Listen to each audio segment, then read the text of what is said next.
ഇന്നലെ ഫ്ലൈറ്റിന്റെ വീഡിയോ അല്ല ശരിയാണ് കേട്ടോ. ഒരു കാര്യം കൂടി ഉണ്ടാക്കി, ഞാൻ പറയാൻ മറന്നതാ. ഇവിടെ ഷാഫി വരിക്ക് എമിറേറ്റ്സിൽ ട്രാവൽ ചെയ്യാം ഇവിടുന്ന് ദുബായിൽ നിന്ന് നാട്ടിക്ക്. ആ സമയത്ത് ഇവൻ 9:30 ഫ്ലൈറ്റ് 9:30 ഫ്ലൈറ്റ് എടുക്കാൻ വേണ്ടിട്ട് ഇവൻ അവിടെ എയർപോർട്ടിൽ എത്തി. ഇപ്പൊ എന്തോ ചെക്കിങ്ങിലോ അങ്ങനെ എന്തോ ഒരു ഇഷ്യൂ കാരണം അവർ നോക്കിയിട്ട് പറഞ്ഞു, സാർ ഫ്ലൈറ്റ് ചെറിയൊരു പ്രോബ്ലം ഉണ്ട്, അപ്പൊ നമുക്ക് ഇപ്പൊ ട്രാവൽ ചെയ്യാൻ പറ്റില്ല. അപ്പൊ ഷാഫി പറഞ്ഞു, എനിക്കിപ്പോ എന്തിനാ ട്രാവൽ ചെയ്യണം, അത്യാവശ്യമാണ്, എനിക്ക് അത്യാവശ്യമായിട്ട് നാട്ടിലെത്തണം എന്ന് പറഞ്ഞു. അപ്പൊ തന്നെ അവര് പറഞ്ഞു, വായോ നമുക്ക് ലോഞ്ചിൽ ഇത് സംസാരിക്കാന്ന്. ഏത് ഇനിയിപ്പോ ഇതിന്റെ പേരിൽ ഇവനൊരു ബുദ്ധിമുട്ടുണ്ടാവരുതല്ലോ. ഫസ്റ്റ് അവിടെ തന്നെ അവര് ഇതിട്ടു. ഇത് കഴിഞ്ഞിട്ട് അവര് 5 മിനിറ്റ് കഴിഞ്ഞിട്ട് ചെക്ക് ചെയ്തിട്ട് പറഞ്ഞു, സാർ സിസിന്റെ ഫ്ലൈറ്റില് സിസ് എയർലൈൻസ് അതിൽ ഇവിടുന്ന് ഒമാനിക്ക് പോവാം, ഒമാനിൽ നിന്ന് ഒമാൻ എയർവേസില് നാട്ടിലേക്ക് വിടാന്ന് പറഞ്ഞു. അതായത് 1 മണിക്കൂറിന്റെ അടുത്ത് വ്യത്യാസം പറഞ്ഞപ്പോൾ ഷാഫി പറഞ്ഞു ഓക്കെ എന്ന് പറഞ്ഞു. ഇത്രയും ഇത് ഓൾറെഡി നമുക്ക് ഒരു ബുദ്ധിമുട്ട് വന്നപ്പോ ഒരു ലോഞ്ച് ആക്സസ് തന്നിട്ട് അങ്ങോട്ട് സംസാരിക്കണം. സുഖമായിട്ട് അതിന് ഇരിക്കുന്ന സമയത്ത് പോവാൻ ഓക്കെ എന്നൊക്കെ പറഞ്ഞ് പോവാൻ നിൽക്കണ നേരത്തെ പറഞ്ഞു, സാർ ഒരു ഗിഫ്റ്റും കൂടി ഉണ്ട്.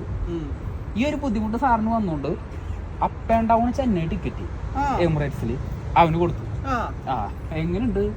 ഇതും പോരാത്തതിന് ഇവന് പറഞ്ഞിട്ട് പറഞ്ഞു 1 കൊല്ലത്തിന്റെ ഉള്ളിൽ ടിക്കറ്റ് ബുക്ക് ചെയ്യണം. അത് കഴിഞ്ഞിട്ട് ഇവൻ നേരെ പോയിട്ട് 1 കൊല്ലത്തിന്റെ ഉള്ളിൽ 1 കൊല്ലം കഴിഞ്ഞപ്പോൾ ഇവൻ ടിക്കറ്റ് ബുക്ക് ചെയ്ത സമയത്താണ് കോവിഡ് വരുന്നത്. അപ്പൊ കോവിഡ് വരുമ്പോൾ ട്രാവൽ ചെയ്യാൻ പറ്റില്ലല്ലോ, നമ്മുടെ ഇവിടെ ബാനൊക്കെ വന്നില്ല.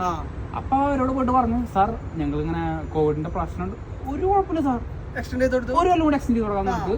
അതായത് ഈ കൊടുത്ത സർവീസ് 1 കൊല്ലത്തിൽ കൂടെ അവർ എക്സ്റ്റെൻഡ് ചെയ്ത് കൊടുത്തു. അതും കഴിഞ്ഞിട്ടാണ് ടിക്കറ്റ് എടുത്തത്. അടിപൊളിയാണല്ലോ സംഭവം.